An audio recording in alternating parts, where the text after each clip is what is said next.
Assalamualaikum warahmatullahi wabarakatuh. Bismillahirrahmanirrahim. Alhamdulillahilladzi rawwahal quluba wal albab bisama'i manaqibi arbabil kamali minal ahbab. Wa ashhadu an la ilaha illallah syahadata man abadahu ibadatan ala muqtada sunnati wal kitab. Wa ashhadu anna sayyidana Muhammadan abduhu wa rasuluh miftahu kulli bab wa mujli tajalliyati hadratil karimil wahhab sallallahu alaihi wa ala alihi wal ashab, amma ba'd. Kisah Syekh Bahauddin An-Naqsyabandi, sang pembaru ilmu tasawuf. Syekh Bahauddin An-Naqsyabandi adalah seorang wali kutub yang masyhur. Hidup pada tahun 717 sampai 791 Hijriah di desa Qasrul Arifan, Bukhara, Rusia. Beliau adalah pendiri Thariqah Naqsyabandiyah, sebuah thariqah yang sangat terkenal dengan pengikut sampai jutaan jemaah dan tersebar sampai ke Indonesia hingga saat ini. Nama lengkap beliau adalah Syekh Bahauddin Muhammad bin Muhammad bin Muhammad Asy-Syarifil Husain Al-Hasani Al-Uwaisi Al-Bukhari Qaddasallahu sirrah. Syekh Naqsyabandi dilahirkan di Qasrul Arifan, Bukhara, Uzbekistan, tanggal 15 Muharram tahun 717 Hijriah atau tahun 1317 Masehi. Syekh Naqsyabandi lahir dari lingkungan keluarga sosial yang baik, dan kelahirannya disertai oleh kejadian yang aneh. Menurut satu riwayat, jauh sebelum tiba waktu kelahirannya, sudah ada tanda-tanda aneh, yaitu bau harum semerbak di desa kelahirannya. Bau harum itu tercium ketika rombongan Syekh Muhammad Baba Asy-Syamasi Qaddasallahu sirrah, seorang wali besar dari Syamas, bersama pengikutnya melewati desa tersebut.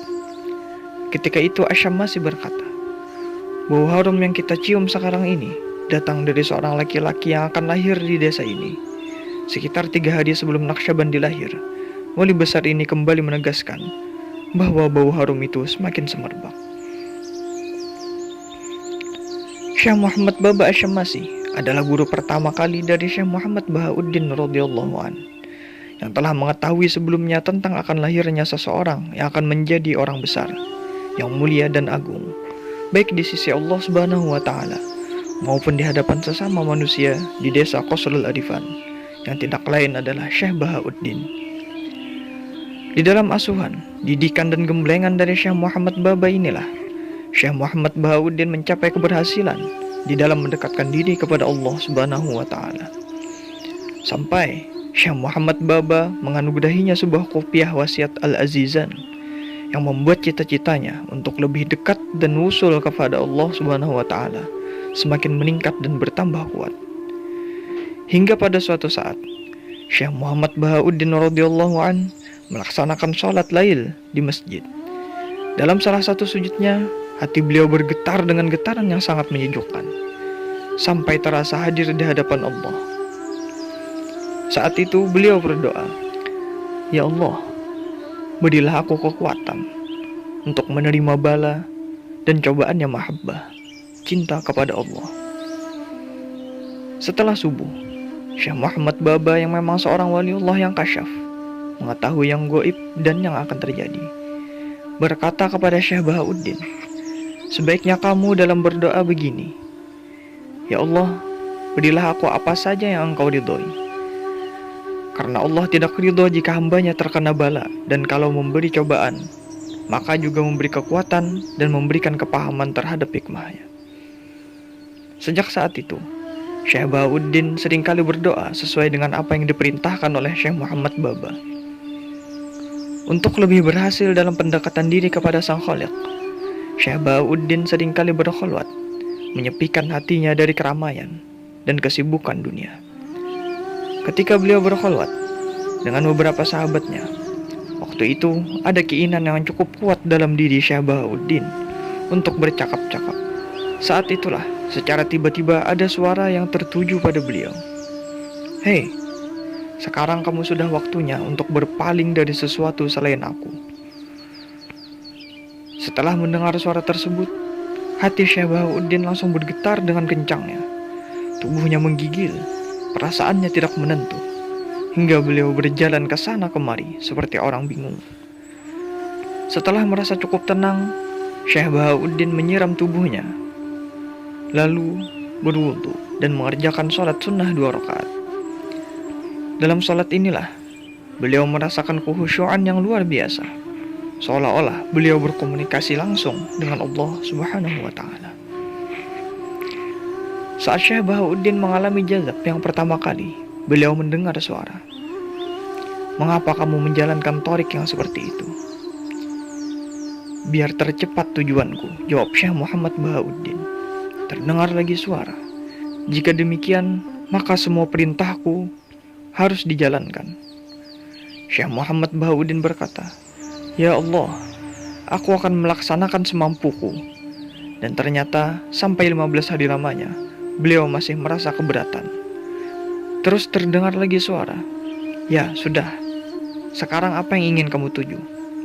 Syekh Bahauddin menjawab, "Aku ingin thariqah yang setiap orang bisa menjalankan dan bisa mudah husul ilallah." Hingga pada suatu malam, saat berziarah di makam Syekh Muhammad Wasi, beliau melihat lampunya kurang terang, padahal minyaknya masih banyak dan sumbunya juga masih panjang. Tak lama kemudian, ada isyarat untuk pindah berziarah ke makam Syekh Ahmad Al-Ahfar, Buli. Tetapi di sini lampunya juga seperti tadi. Terus Syekh Bahauddin diajak oleh 2 orang ke makam Syekh Muzdakhin. Di sini lampunya juga sama seperti tadi. Sampai tak terasa hati Syekh Bahauddin berkata, "Isyarat apakah ini?" Kemudian Syekh Bahauddin duduk menghadap kiblat sambil bertawajjuh, dan tanpa sadar beliau melihat pagar tembok terkuak secara perlahan-lahan. Mulailah terlihat sebuah kursi yang cukup tinggi sedang diduduki oleh seorang yang sangat berwibawa, di mana wajahnya terpancar nur yang berkilau. Di samping kanan dan kirinya terdapat beberapa jamaah, termasuk guru beliau yang telah wafat, Syekh Muhammad Baba.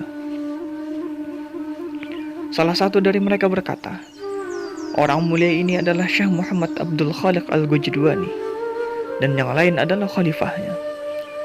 Lalu ada yang menunjuk, "Ini Syekh Ahmad Shadiq, Syekh Aulia Kabir. Ini Syekh Muhammad Al-Anjili, dan ini Syekh Muhammad Baba yang ketika kamu hidup telah menjadi gurumu." Kemudian Syekh Muhammad Abdul Khaliq Al-Gojdwani memberikan penjelasan mengenai hal-hal yang dialami Syekh Muhammad Bahauddin. "Sesungguhnya lampu yang kamu lihat tadi merupakan perlambang bahwa keadaanmu itu sebetulnya terlihat kuat untuk menerima thariqah ini. Akan tetapi masih membutuhkan dan harus menambah kesungguhan sehingga betul-betul siap. Untuk itu, kamu harus betul-betul menjalankan 3 perkara. Pertama, istiqamah mengukuhkan syariat. Kedua, beramar ma'ruf nahi mungkar.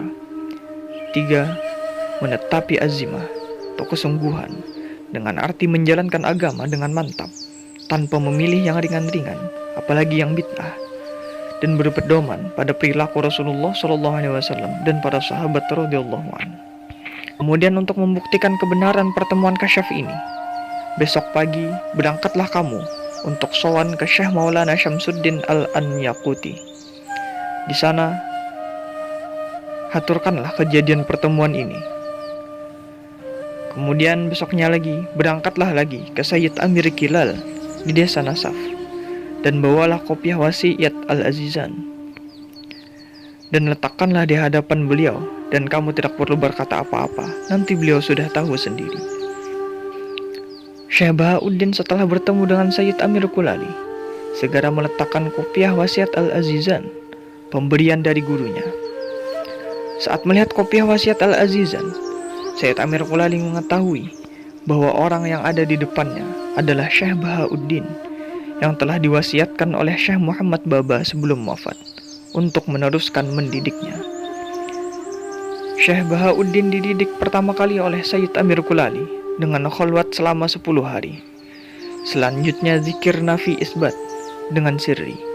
Setelah semua dijalankan dengan kesungguhan dan berhasil, kemudian beliau disuruh memantapkannya lagi dengan tambahan pelajaran beberapa ilmu seperti ilmu syariat, hadis-hadis, dan akhlak Rasulullah SAW dan para sahabat. Setelah semua perintah dari Syekh Abdul Khaliq di dalam alam kasyaf itu benar-benar dijalankan dengan kesungguhan oleh Syekh Bahauddin, mulai jelas itu adalah hal yang nyata dan semua sukses, bahkan beliau mengalami kemajuan yang sangat pesat. Pada suatu hari, Syekh Muhammad Bahauddin radhiyallahu anhu bersama salah seorang sahabat karib yang bernama Muhammad Zahid pergi ke padang pasir dengan membawa cangkul. Kemudian ada hal yang mengharuskannya untuk membuang cangkul tersebut, lalu berbicara tentang ma'rifat sampai datang dalam pembicaraan tentang ubudiyah.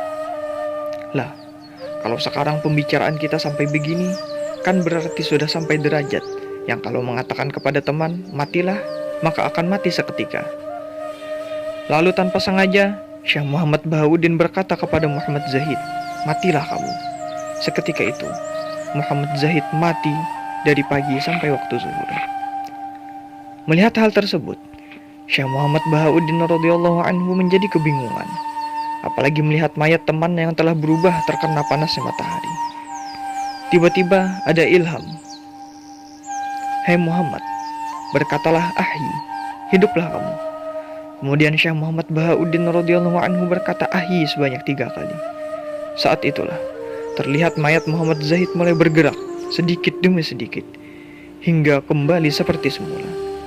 Ini adalah pengalaman pertama kali Syekh Muhammad Bahauddin radhiyallahu anhu dan yang menunjukkan bahwa beliau adalah seorang wali yang sangat mustajab doanya.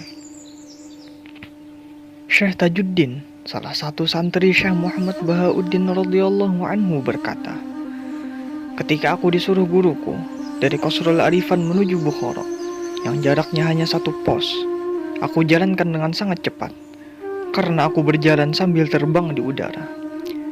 Suatu ketika saat aku terbang ke Bukhara, dalam perjalanan terbang tersebut kekuatanku untuk terbang dicabut oleh Syekh Muhammad Bahauddin radhiyallahu anhu, dan seketika itu aku tidak bisa terbang sampai saat ini. Berkata Afif Ad-Dikaroni, pada suatu hari aku berziarah ke Syekh Muhammad Bahauddin radhiyallahu anhu. Lalu ada orang yang menjelek-jelekkan beliau. Aku mengingatkan, kamu jangan berkata jelek terhadap Syekh Muhammad Bahauddin, dan jangan kurang tata keramanya kepada kekasih Allah. Dia tidak mau tunduk dengan peringatanku. Lalu seketika itu ada serangga datang dan menyengat dia terus-menerus. Dia meratap kesakitan lalu bertaubat, kemudian sembuh dengan seketika. Demikian kisah keramatnya Syekh Muhammad Bahauddin radhiyallahu anhu. Allah subhanahu wa ta'ala a'lam bis-shawab.